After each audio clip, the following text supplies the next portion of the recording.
नमस्कार दोस्तों, स्वागत है आप सब लोगों का आरपीएससी एग्जाम्स यूट्यूब चैनल पर। प्यारे साथियों, रीट साइंस की अपनी टॉपिक वाइज टेस्ट सीरीज चल रही है, जिसमें 3 टेस्ट लिए जा चुके हैं आपके। एक तो सूक्ष्म जीव का टॉपिक अपना कंप्लीट हो चुका है और एक पादपों से संबंधित टॉपिक भी अपना कंप्लीट हो चुका है। और निश्चित रूप से उन टॉपिक्स में से बाहर जो प्रश्न मैंने आपको करवाए, उनसे बाहर निश्चित रूप से मेरे हिसाब से तो नहीं आएगा।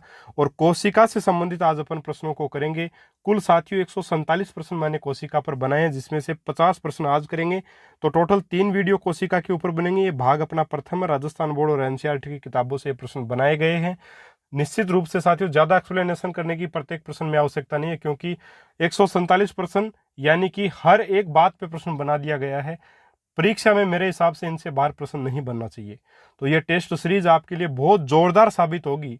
पूरे राजस्थान में ऐसी सीरीज कहीं नहीं चल रही है अभी, सिर्फ मैं आपको अवेलेबल करवा रहा हूँ साथियों। और इसमें बहुत ज्यादा मेहनत लगी है, मैं आपको बताना चाहूंगा। और वास्तव में ये प्रश्न आपको बहुत ज्यादा बेनिफिट देंगे। चलिए स्टार्ट कर लेते हैं। पहला आपका प्रश्न, अगर आपको प्रश्न पसंद आए और टेस्ट पसंद आए तो सब्सक्राइब जरूर कीजिएगा चैनल को और वीडियो को लाइक करें, ज्यादा से ज्यादा लोगों तक पहुंचाएं। पहला आपका प्रश्न है कि कोशिका की खोज किसने की। सब लोग जानते हैं रॉबर्ट हुक ने कोशिका की खोज की। रॉबर्ट हुक ने साथियों 1665 ईस्वी में जो वो आपकी कोशिका की खोज की, जबकि ल्यूवेन हुक ने 1674 ईस्वी में जीवित कोशिका की खोज की। तो जीवित की पूछता तो ल्यूवेन हुक आता, लेकिन अपने को पूछा किसका है, कोशिका की खोज। तो ऑप्शन नंबर 2 सही होगा। रॉबर्ट कोच और कैमिलो गोल्जी के बारे में अपन आगे इसी टेस्ट में या अगले टेस्ट में डिस्कस करेंगे, तो इसको मैं अभी नहीं बता रहा आपको। चलिए आगे बढ़ते हैं। अगला प्रश्न है कि निम्न में से कौन सी कोशिकाएं अपना आकार बदलती रहती हैं। रक्त कणिकाएं, पेशी कोशिकाएं, अमीबा तथा माइकोप्लाज्मा, या 4 उपयुक्त सभी।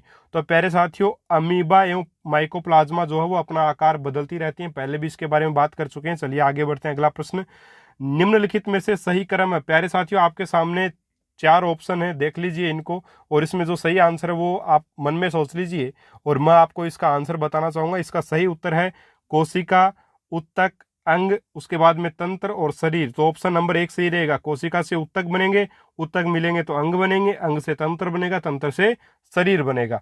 चलिए आगे बढ़ते हैं। अगला प्रश्न, कोशिका झिल्ली के लिए असत्य कथन क्या है। यह कोशिका का बाहरी आवरण है, यह वसा तथा प्रोटीन की बनी होती है, इसे चयनात्मक पारगम्य झिल्ली भी कहते हैं, या 4 यह केवल जंतु कोशिका में पाई जाती है।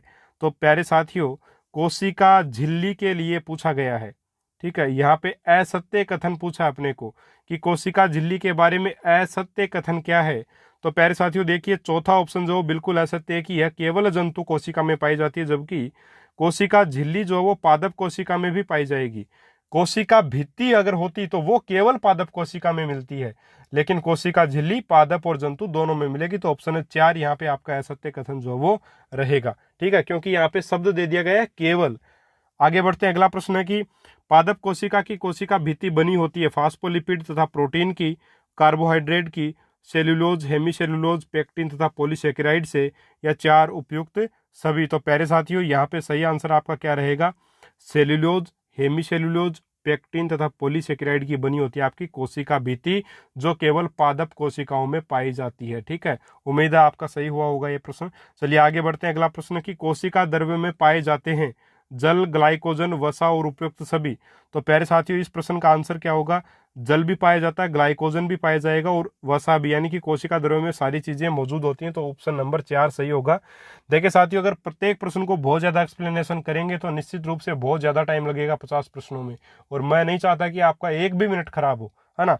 7वां आपका प्रश्न है कि निम्न में से किस कोशिकांग में गुणसूत्र पाए जाते हैं। माइटोकॉन्ड्रिया, केंद्रक, केंद्रिका, या न्यूक्लियोलस, ठीक है, न्यूक्लियोलस, थोड़ा सा लिखा गया गलत, ठीक है। ऑप्शन नंबर कौन सा सही होगा यहाँ पे, न्यूक्लियोल्स तो नहीं होगा। देखिए यहाँ पे आंसर होगा केंद्रक। ऑप्शन नंबर 2 जो है वो सही होगा।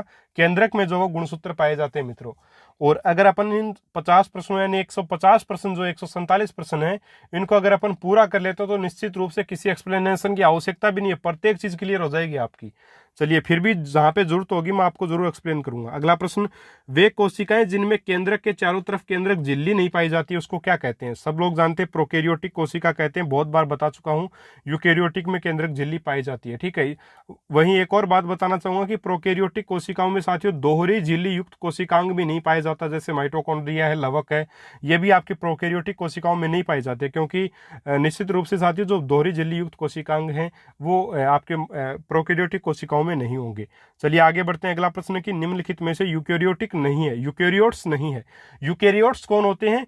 जो यूकैरियोटिक कोशिकाओं से बने होते हैं उनको यूकैरियोट्स बोलते हैं, और प्रोकैरियोटिक से बने हो उनको प्रोकैरियोट्स बोलते हैं। तो यूकैरियोट्स पूछा है अपने को, तो ऑप्शन कौन सा होगा? नीले हरे शैवाल जो वो यूकैरियोट्स नहीं है, क्योंकि ये क्या है? प्रोकैरियोट्स हैं। बाकी अमीबा, पैरामीशियम ये आपकी यूकैरियोटिक कोशिकाओं के बने होते हैं। तो ऑप्शन नंबर 2 यहाँ पे मित्रों सही आंसर आपका हो जाएगा। अगला प्रश्न, लाइसोसोम को कोशिका की आत्मघाती थैली क्यों कहा जाता है? क्योंकि इसमें जल अपघटन एंजाइम पाए जाते हैं, क्योंकि इसकी प्रकृति विषैली होती है, या 3 इसकी प्रकृति अम्लीय होती है जिससे शर्करा वसा प्रोटीन को सरल अणुओं में तोड़ देती है। तो पहले साथियों इसका आंसर होगा क्योंकि इसमें जल अपघटन एंजाइम पाए जाते हैं। उपयुक्त सभी नहीं होगा यहाँ पर, ऑप्शन नंबर 1 होगा क्योंकि इसमें जल अपघटन एंजाइम जो वो पाए जाते हैं। तो ऑप्शन नंबर 1 जो मित्र सही आंसर इसका रहेगा। अगला प्रश्न, अंतःपर्दवी जालिका में संश्लेषित पदार्थ को कहाँ बंद किया जाता है जहां से उसे कोशिका के अंदर तथा बाहर विभिन्न क्षेत्रों में भेज दिया जाता है? तो इसको बंद किया जाता है मित्रों गोल्जी काय में। ध्यान में रखिएगा, अंतःपर्दवी जालिका के द्वारा जो संश्लेषित पदार्थ है वो आपका गोल्जी काय में बंद किया जाता है। ऑप्शन नंबर 2 जो वो सही होगा, यानी स्टोरेज कहाँ होगा? गोल्जी काय में होगा। ऑप्शन नंबर 2 मित्रों इसका सही आंसर होगा। बहुत अच्छा प्रश्न है, ध्यान रखिएगा इसको। चलिए अगला प्रश्न, किस कोशिकांग में क्रिस्टी पाई जाती है? सब लोगों को पता है, 2018 की रीट में पूछा गया प्रश्न मित्रों, और माइटोकॉन्ड्रिया इसका आंसर होगा। एनसीईआरटी की बुक में कहीं नहीं दिया गया साथियों, और मैंने नोट्स में जो बनाए उसमें पहले ही लिख लिया था इसको इम्पोर्टेंट, और वो नोट्स भी मैंने आपको अवेलेबल करवा दिए हैं। सीधा प्रश्न उठा था वहां से। ऑप्शन नंबर 4 यहाँ पे सही आंसर होगा। अगला आपका प्रश्न है कि जैविक ऊर्जा एटीपी का निर्माण किस कोशिकांग में होता है? साथियों कोशिका का शक्तिग्रह किसको बोलते हैं? कोशिका का शक्तिग्रह बोलेंगे अपन माइटोकॉन्ड्रिया को, और निश्चित रूप से उसमें ऊर्जा होगी तभी तो उसको शक्तिग्रह बोलते हैं। तो जो जैविक ऊर्जा एटीपी होती है उसका निर्माण होता है, एडिनोसिन ट्राइफॉस्फेट जो होता है उसका निर्माण कहाँ होगा साथियों? माइटोकॉन्ड्रिया में होगा, यानी कि ऑप्शन नंबर 1 यहाँ पे आपका सही उत्तर रहेगा। अगला प्रश्न, निम्नलिखित में से कौन सा कोशिकांग प्रोटीन संश्लेषण का कार्य करता है? माइटोकॉन्ड्रिया, राइबोसोम, लाइसोसोम या केंद्रक? तो यहाँ पे मित्रों सही आंसर आपका क्या रहेगा? राइबोसोम जो है वो प्रोटीन संश्लेषण का कार्य करता है। तो ऑप्शन नंबर 2 यहाँ पे बिल्कुल सही आंसर आपका रहेगा। ठीक है, ऑप्शन को अगर देखें अपन, चारों ऑप्शन को अगर नजर डालें तो निश्चित रूप से ऑप्शन नंबर 2 इसका सही आंसर जो है वो रहेगा। अगला आपका प्रश्न, राइबोसोम किस कोशिकांग पर पाए जाते हैं? अब देखिए साथियों, अगर मैं एक्सप्लेन यहाँ पे राइबोसोम को पहले ही आपको कर देता तो निश्चित रूप से अगला प्रश्न खत्म हो जाता फिर। तो राइबोसोम किस कोशिकांग पर पाए जाते हैं? सब लोगों को पता है इस चीज के बारे में भी कि चिकनी अंतःद्रवी जालिका पर नहीं पाए जाते बल्कि खुरदरी अंतःद्रवी जालिका पर पाए जाते हैं। तो ऑप्शन नंबर 3 इसका आंसर होगा। चलिए आगे बढ़ लेते हैं। चिकनी अंतःपर्दवी जालिका पर किसके कारण ये चिकनी होती है? वसा के कारण होती है। वसा यहाँ पे उपस्थित होगी, है ना। चलिए आगे बढ़ते हैं। अगला प्रश्न, प्रोटीन संश्लेषण में न्यूक्लियोटाइड की भूमिका को सर्वप्रथम किसने प्रदर्शित किया? डॉक्टर हरगोविंद खुराना ने, डॉक्टर सतीश सी माहेश्वरी ने, प्रोफेसर BM जोहरी ने, या BL साहनी ने? देखिए बिरबल साहनी, सॉरी। प्रोटीन संश्लेषण में न्यूक्लियोटाइड की भूमिका को सर्वप्रथम किसने जो है वो प्रदर्शित किया? तो डॉक्टर हरगोविंद खुराना ने किया था। ऑप्शन नंबर 1 जो है यहाँ पे सही आंसर होगा। बहुत अच्छा प्रश्न है, ध्यान रखिएगा, इसको भी राजस्थान बोर्ड की किताब से है। अगला प्रश्न, समान कोशिकाओं का समूह जो एक विशिष्ट कार्य करता है क्या कहलाता है? अंग, कोशिका, तंत्र और उत्तक। तो समान कोशिकाओं का समूह जो क्या करेगा? एक समान कार्य, विशिष्ट कार्य, तो उत्तक रहेगा, क्योंकि कोशिकाओं से क्या बनते हैं? उत्तक बनते हैं। ढेर सारे उत्तक मिलकर के अंग बनाते हैं, अंग से बनेगा तंत्र और तंत्र से बनेगा शरीर। तो यहाँ पे ऑप्शन नंबर 4 सही होगा मित्रों। अगला आपका प्रश्न, निम्न में से जंतु कोशिका के लिए असत्य कथन बताइए। एक, इसमें कोशिका भित्ति अनुपस्थित होती है, तो ये तो बिल्कुल सही बात है। दूसरा, इसमें केंद्रक कोशिका के एक तरफ होता है। देखिए मित्रों, असत्य कथन पूछा है तो एक तो दूसरा आपका असत्य, फिर भी आपको तीसरा और चौथा देखना ऑप्शन, लेकिन तीसरे और चौथे देखिए इसमें प्लेस्टिड उपस्थित नहीं होते, तो ये बात भी ठीक है। इसमें रिक्तिका का आकार छोटा है, ये बात भी ठीक है।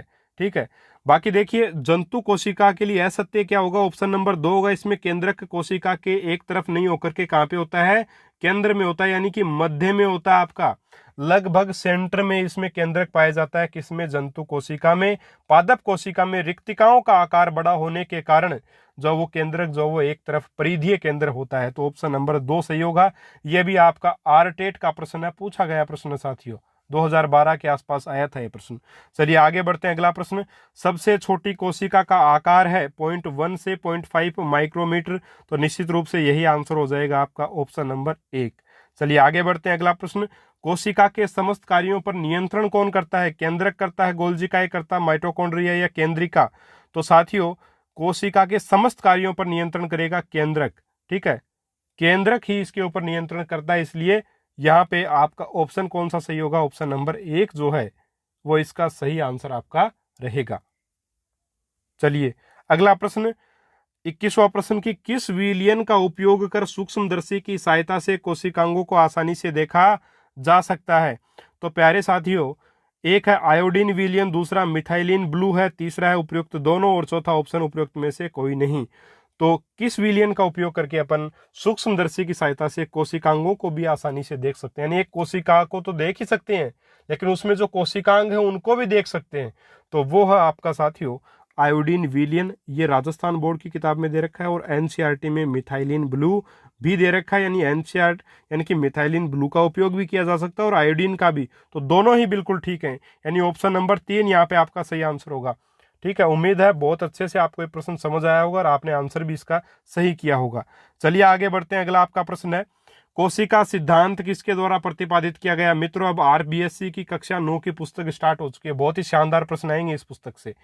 पहला है कि जंतु वैज्ञानिक थियोडोर स्वान ने, पादप वैज्ञानिक मैथियास स्लीडन ने। दूसरा ऑप्शन पादप वैज्ञानिक थियोडोर स्वान ने व जंतु वैज्ञानिक मैथियास स्लीडन ने।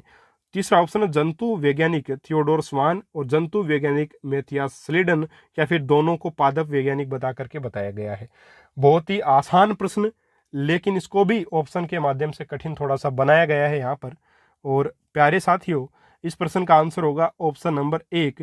थियोडोर जो स्वान थे वो जंतु वैज्ञानिक थे मित्रों, और आपके स्लीडन जो थे मैथियास स्लीडन वो आपके पादप वैज्ञानिक थे।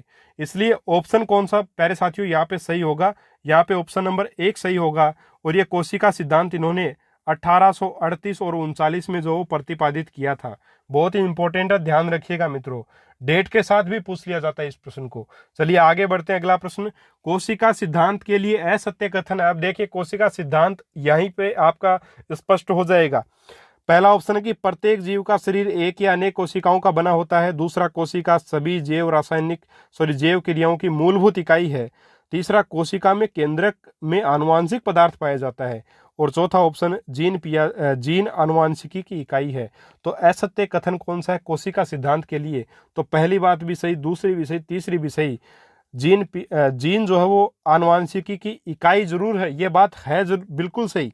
अगर बात की दृष्टि से देखें, कथन की दृष्टि से देखें, फैक्ट की दृष्टि से देखें तो बिल्कुल सही तथ्य है, जीन ही आनुवांशिकी की इकाई है। लेकिन साथियों कोशिका सिद्धांत में जीन को आनुवांशिकी की इकाई नहीं बताया गया, बल्कि किसको बताया गया?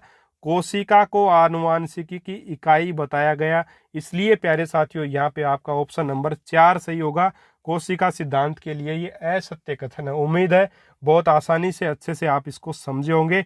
और प्रश्न अगर पसंद आया लाइक जरूर करें, वीडियो को ज़्यादा से ज़्यादा लोगों तक पहुंचाएं, बहुत मेहनत लगती है साथियों सच में। चलिए आगे बढ़ते हैं। अगला आपका प्रश्न है कि कोशिका कला की मोटाई कितनी होती है? 75 से लेकर 120 आर्मस्ट्रॉन्ग। देखिए आर्मस्ट्रॉन्ग को यहाँ पे इस प्रकार से डिनोट किया जाता है, लेकिन कुछ सीमाएं हैं जिसमें अपन लिख नहीं सकते, मोबाइल वगैरह में टाइप नहीं कर सकते इन चीज़ों को, इसलिए डिग्री लगा दिया गया ए के ऊपर, है ना। तो डिग्री मत समझिएगा इसको, आर्मस्ट्रॉन्ग इस प्रकार से डिनोट करते हैं ए के ऊपर, है ना। तो यहाँ पे 4 ऑप्शन और इसमें से जो सही आंसर होगा मित्रों वो सीधा बता देता हूं मैं। ऑप्शन नंबर 3 होगा 75 से 105 आर्मस्ट्रॉन्ग। ठीक है, तो ये कोशिका कला की मोटाई आपकी रहेगी, यानी कि कोशिका झिल्ली की ये मोटाई होती है। चलिए अगला आपका प्रश्न, कोशिका कला जो कि एक त्रिस्तरीय आवरण है निर्मित होती है प्रोटीन तथा सेल्यूलोज की, पेक्टिन तथा पॉलीसेकेराइड की, प्रोटीन तथा फास्फोलिपिड की, या चौथा ऑप्शन फास्फोलिपिड तथा पॉलीसेकेराइड की। तो इसका आंसर मित्रों होगा प्रोटीन तथा फास्फोलिपिड की। जो आपकी कोशिका कला की जो एक त्रिस्तरीय आवरण है, यानी कि कोशिका कला किसकी बनी होती है, आपकी कोशिका झिल्ली ये प्रोटीन तथा फास्फोलिपिड की बनी होगी। तो ऑप्शन नंबर 3 मित्रों इसका सही आंसर रहेगा। चलिए आगे बढ़ते हैं, अगला प्रश्न, कोशिका कला का अन्य नाम क्या है? कोशिका झिल्ली, चयनात्मक पारगम्य झिल्ली, कोशिका भित्ति या सारे के सारे ही है? तो देखिए यहाँ पे साथियों कोशिका झिल्ली भी होगा, चयनात्मक पारगम्य झिल्ली भी होगा, लेकिन कोशिका भित्ति नहीं है, तो उपयुक्त सभी भी नहीं होगा। तो ऑप्शन 1 भी सही है यहाँ पे, दूसरा भी सही है, यानी ऑप्शन 1 और 2 दोनों सही है मित्रों। यहाँ पे 2 आंसर होंगे आपके, ठीक है। चलिए आगे बढ़ते हैं, अगला प्रश्न, जंतु कोशिकाओं में निश्चित आकृति प्रदान करने वाली झिल्ली कौन सी है? कोशिका झिल्ली, कोशिका भित्ति झिल्ली, कोशिका कला, कोशिका झिल्ली, कोशिका भित्ति या उपयुक्त सभी? तो कोशिका भित्ति नहीं होती है आपके जंतु कोशिकाओं में, सिर्फ पादप कोशिकाओं में पाई जाती है, इसलिए उपयुक्त सभी भी नहीं होगा। तो निश्चित रूप से यहाँ पे आंसर क्या होगा आपका? कोशिका कला तथा कोशिका झिल्ली ये दोनों एक ही बात है, इसको अर्धपारगम्य चयनात्मक पारगम्य झिल्ली भी अपन बोलते हैं। तो मित्रों इसका भी ऑप्शन 1 भी सही है और दूसरा भी सही है, दोनों ऑप्शन इसके भी सही है आपके, है ना। चलिए आगे बढ़ते हैं, अगला प्रश्न, पादप कोशिकाओं में पाई जाने वाली कोशिका भित्ति बनी होती है सेल्यूलोज की, पेक्टिन की, पॉलीसेकेराइड की या हेमीसेल्यूलोज की या उपयुक्त सभी? तो यहाँ पे पादप कोशिकाओं में पाई जाने वाली कोशिका भित्ति के बारे में पूछा जा रहा है। तो मित्रों इसका आंसर क्या रहेगा? ऑप्शन नंबर 4 रहेगा। इसमें सेल्यूलोज भी होता है, पेक्टिन भी होता है, पॉलीसेकेराइड भी होता है, हेमीसेल्यूलोज भी होता है। ये प्रश्न इसी टेस्ट में रिपीट हो गया है मेरे हिसाब से, ना, क्योंकि वो आपकी शायद 6ठी क्लास की किताब से बनाया था इसलिए, और ये 9वीं की बुक से बनाया तो ध्यान में नहीं रहा थोड़ा, तो रिपीट हो गया, कोई दिक्कत नहीं। ऑप्शन नंबर 4 मित्रों यहाँ पे आपका सही आंसर जो वो रहेगा। चलिए आगे बढ़ते हैं, अगला प्रश्न है कि कोशिका द्रव्य के लिए सत्य कथन है। कोशिका द्रव्य यानी कि कोशिका में जो पदार्थ होता है उसके लिए क्या सत्य है?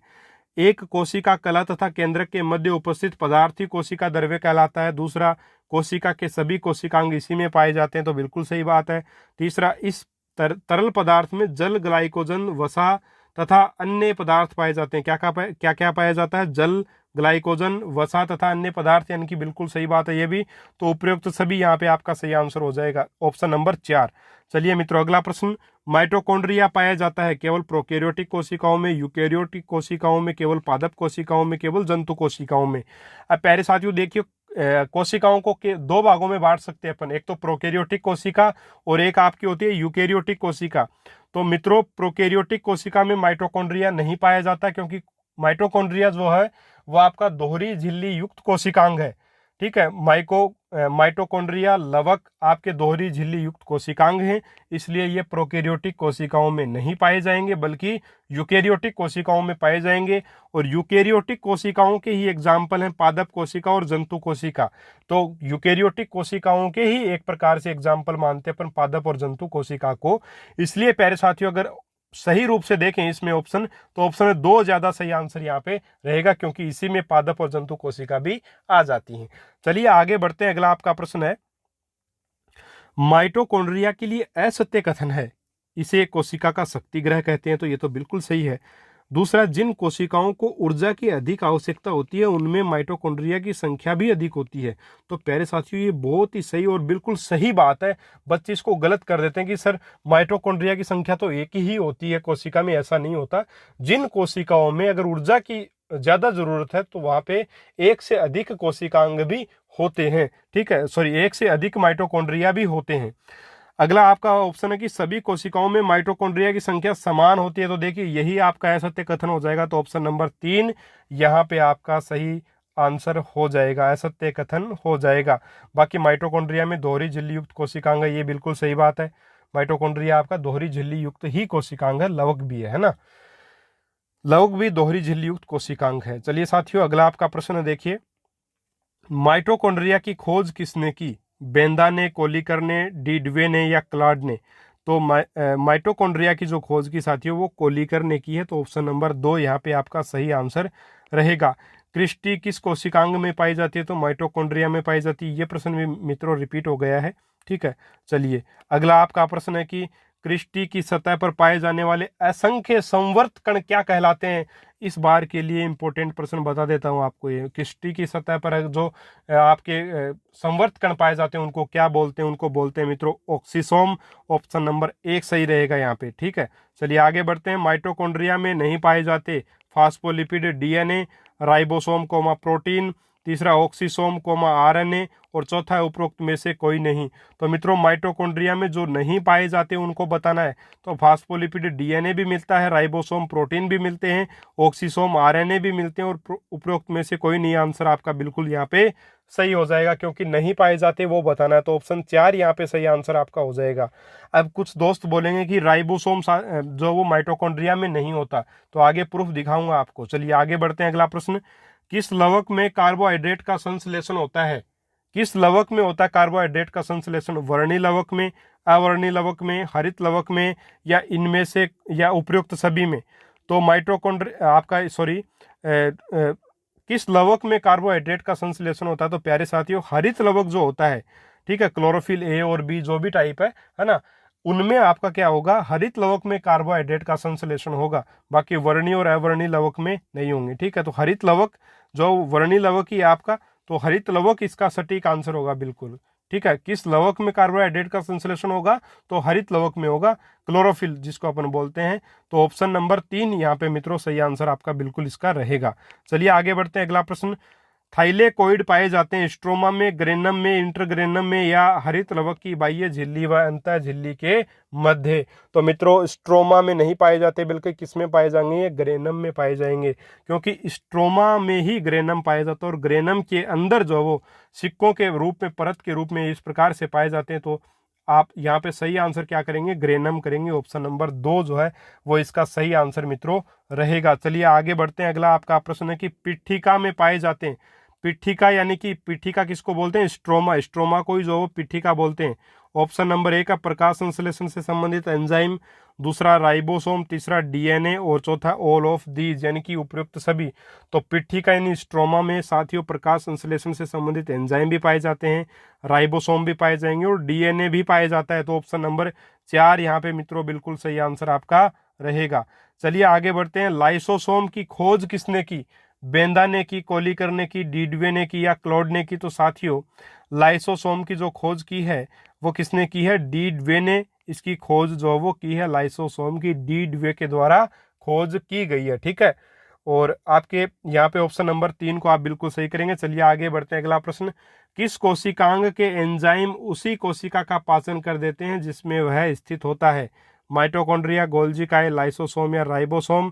तो मित्रों सीधा सा आंसर है लाइसोसोम, आपका सही उत्तर यहाँ पे हो जाएगा। यह प्रश्न भी बन सकता है। अगला प्रश्न, लाइसोसोम है एक एकल झिल्ली युक्त कोशिकांग, दोहरी झिल्ली युक्त कोशिकांग, त्रिस्तरीय कोशिकांग या झिल्ली रहित कोशिकांग? तो लाइसोसोम जो साथियों वो एकल झिल्ली युक्त कोशिकांग आपका होता है।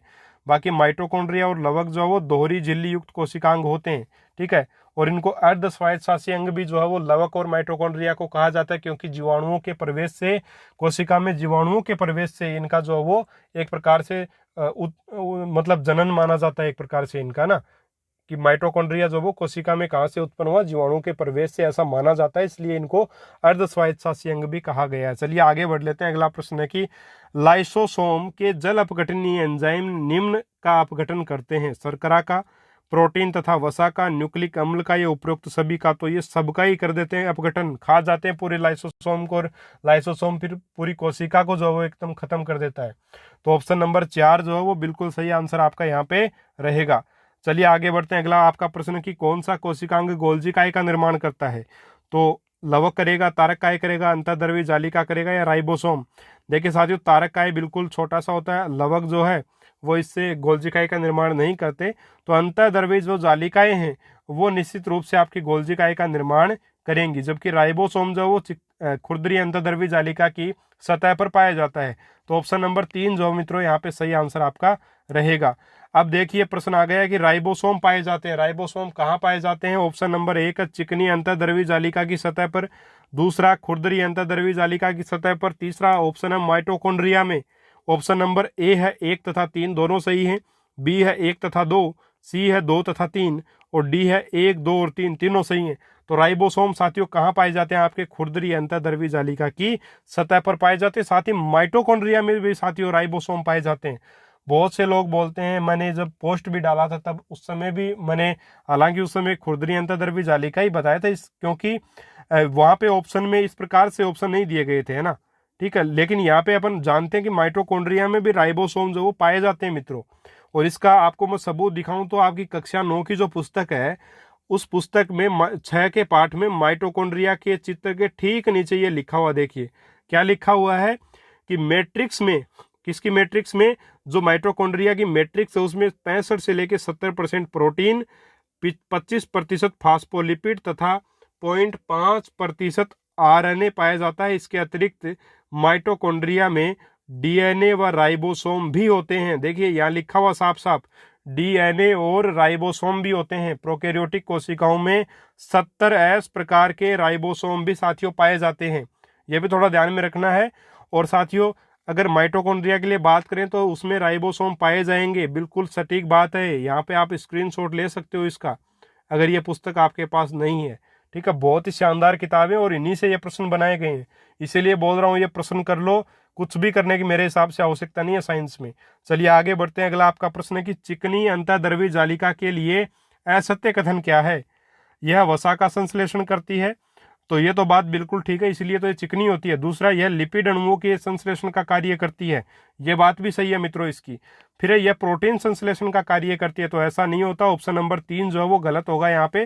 तो असत्य कथन पूछा है तो यहाँ पे ऑप्शन नंबर 3 को अपन टिक करेंगे, क्योंकि यह गलत कथन है। प्रोटीन का संश्लेषण राइबोसोम के द्वारा होता है। अगला आपका प्रश्न, कौन सा कोशिकांग प्रोटीन संश्लेषण का कार्य करता है? राइबोसोम, अंतःद्रवी जालिका, गोल्जिकाए।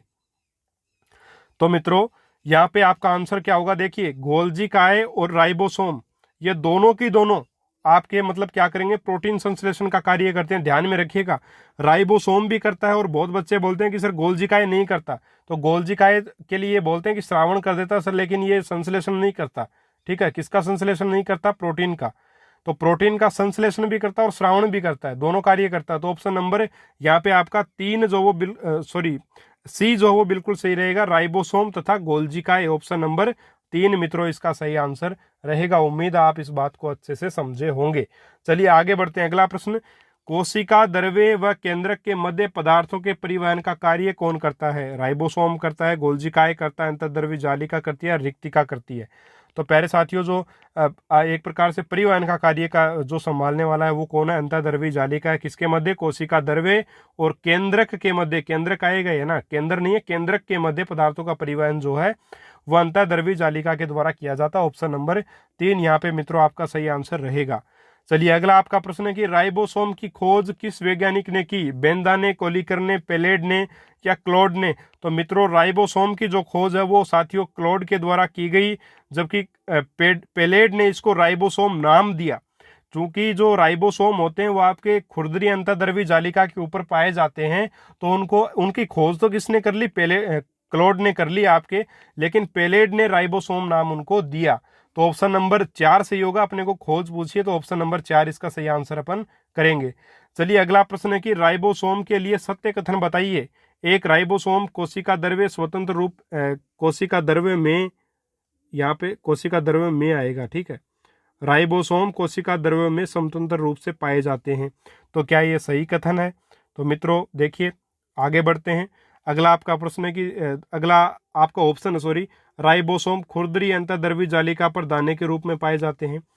और तीसरा ऑप्शन है कि राइबोसोम के चारों ओर झिल्ली नहीं पाई जाती। तो देखिए मित्रों राइबोसोम के लिए सत्य कथन आपको बताना है। बहुत ही शानदार प्रश्न है और ये बिल्कुल सही आंसर आपका क्या रहेगा? ऑप्शन नंबर डी रहेगा। 1 भी सही है, 2 भी सही है, 3 भी सही है। राइबोसोम जो वो कोशिका द्रव्य में स्वतंत्र रूप से भी पाए जाते हैं, खुरदरी अंतःद्रवी जालिका पर भी मुख्य रूप से पाए जाते हैं। मुख्य रूप से तो खुरदरी अंतःद्रवी जालिका पर ही होंगे, लेकिन माइटोकॉन्ड्रिया में भी पाए जाते हैं वैसे, और आपकी कोशिका द्रव्य में भी पाए जाएंगे स्वतंत्र रूप से। ठीक है, तो ऑप्शन नंबर 3 जो है वो ऑप्शन नंबर 4 जो है वो यहाँ पे आपका सही उत्तर जो होगा। और राइबोसोम के चारों ओर झिल्ली जो है वो साथियों नहीं पाई जाती। ठीक है, झिल्ली रहित कोशिकांग है। अगला आपका प्रश्न असत्य कथन, और इस वीडियो का लास्ट प्रश्न मित्रों बिल्कुल गला जो है वो बिल्कुल एक प्रकार से बैठ गया है। पहला ऑप्शन है यूकेरियोटिक कोशिका में 80S प्रकार के राइबोसोम पाए जाते हैं। दूसरा है यूकेरियोटिक कोशिका के केंद्रक के बाहर केंद्रक झिल्ली पाई जाती है। तीसरा है माइटोकॉन्ड्रिया तथा लवक यूकेरियोटिक कोशिकाओं में नहीं पाए जाते हैं। चौथा ऑप्शन है लवक केवल पादप कोशिकाओं में पाए जाते हैं। तो असत्य कथन पूछा है तो सीधा सा ऑप्शन है ऑप्शन नंबर 3 सही होगा, क्योंकि देखिए माइटोकॉन्ड्रिया तथा लवक जो है वो दोहरी झिल्ली युक्त कोशिकांग है, और ये प्रोकैरियोटिक कोशिका जो होती है आपकी, प्रोकैरियोटिक जो कोशिका होगी उसमें नहीं पाए जाएंगे, यूकैरियोटिक कोशिकाओं में तो पाए जाएंगे निश्चित रूप से, ठीक है, यूकैरियोटिक कोशिकाओं में पाए जाएंगे, प्रोकैरियोटिक में नहीं होंगे माइटोकॉन्ड्रिया तथा लवक। इसके अलावा साथियों प्रोकैरियोटिक कोशिकाओं के केंद्रक के बाहर आवरण नहीं होता है, केंद्रक झिल्ली नहीं होती है। इसके अलावा जो है प्रोकैरियोटिक कोशिका में 17S प्रकार के राइबोसोम पाए जाते हैं, जबकि यूकैरियोटिक कोशिकाओं में 80S प्रकार के जो वो राइबोसोम पाए जाते हैं। तो ये भी बिल्कुल सही बात है। और यूकैरियोटिक कोशिका के केंद्रक के बाहर केंद्रक झिल्ली पाई जाती है, ये भी सही है। और लवक जो वो केवल पादप कोशिकाओं में पाए जाते हैं, ये बात भी सही है। तो ले दे करके ऑप्शन नंबर 3 जो वो यहाँ पे असत्य कथन है, इसलिए ऑप्शन 3 यहाँ पे सही आंसर आपका हो जाएगा। तो मित्रों ये थे आज के 50 अति महत्वपूर्ण प्रश्न, और उम्मीद है साथियों ये 50 के 50 प्रश्न आपको बेहद पसंद आए होंगे। अगर साथियों ये 50 प्रश्न पसंद आए, लाइक करिएगा वीडियो को। और साथियों अगर आप पहली बार चैनल पर आए हैं, अगर आपको मैटर अच्छा लगा तो सब्सक्राइब जरूर कर लीजिएगा चैनल को, क्योंकि ये सीरीज जो वो चलती रहेगी। पूरी बायोलॉजी करवाऊंगा, पूरी फिजिक्स और पूरी केमिस्ट्री, मैंने आपको वादा किया। और अब तक जो वादे मैंने किए हैं साथियों, 2019 से अकेला लगा हुआ हूँ इस यूट्यूब चैनल पर साइंस वालों के लिए। पूरे यूट्यूब पे आप देख सकते हो लोग आए हैं, और काफी लोग आए चले भी गए साइंस के लिए। पूरा मैटर किसी ने नहीं करवाया है, पूरा मैटर मैंने आपको करवाया है, आगे भी करवाता रहूंगा। शानदार, मैं जो भी एग्जाम पकड़ूंगा साथियों उसको पूरा मैटर ही आपको अवेलेबल करवाऊंगा, कभी बीच में नहीं छोड़ूंगा। जो मुझे नहीं आता वो पहले ही बोल देता हूँ कि ये टॉपिक मुझे नहीं आता। जैसे संस्कृत में मुझे समाज का नहीं आता, मैंने नहीं करवाया, नहीं आता। इंग्लिश नहीं आती तो नहीं करवाई। हाँ, भविष्य में अगर सीखेंगे तो निश्चित रूप से बाद में करवा देंगे, लेकिन अभी नहीं आता तो नहीं करवा पाएंगे। तो साथियों सीरीज ही अपनी ऐसे ही चलती रहेगी। और आपके 51 मॉडल पेपर साइंस के अपलोडेड हैं, बिल्कुल 100 रुपये में 51 मॉडल पेपर। उसके लिए भी आप लोग बोल रहे हो कि सर बहुत ज़्यादा प्राइस है। कहाँ ज़्यादा प्राइस, आप मार्केट में देखो तो सही, और फिर मैटर को देखो। और मैंने तो कम रुपये इसलिए रखे हैं कि भाई किसी की समस्या नहीं है। 51 मॉडल पेपर आप लेके आ जाओ साइंस के, और वो भी बिल्कुल पैटर्न के हिसाब से। कहाँ मिलेंगे आपको, मुझे तो नहीं लगता कि कोई दे देगा इतने में। बाकी ये जो सीरीज आपकी जो चल रही है, इसकी अपन PDF बाद में जरूर देंगे, लेकिन वो भी फ्री में नहीं होगी, पहले बता देता हूँ। तो फ्री में लेना है तो आप इसकी स्क्रीनशॉट्स ले सकते हो साथ साथ, या फिर साथियों जो प्रश्न नहीं है उसको नोट डाउन कर सकते हो, ठीक है। फिर आपको लेने की कोई आवश्यकता ही नहीं पड़ेगी, ठीक है मित्रों। चलिए मिलेंगे अपन अगले वीडियो में एक और शानदार टॉपिक के साथ और नोट्स। और हमारे 55 मॉडल पेपर साइकोलॉजी के, 51 मॉडल पेपर साइंस के लेना चाहो, डिस्क्रिप्शन बॉक्स में लिंक है, और आप हमारे इंस्टामोजो स्टोर पर जाकर के वो ले सकते हो। चलिए मिलेंगे अपन अगले वीडियो में एक और शानदार टॉपिक के साथ। तब तक के लिए नमस्कार, जय हिंद, जय भारत।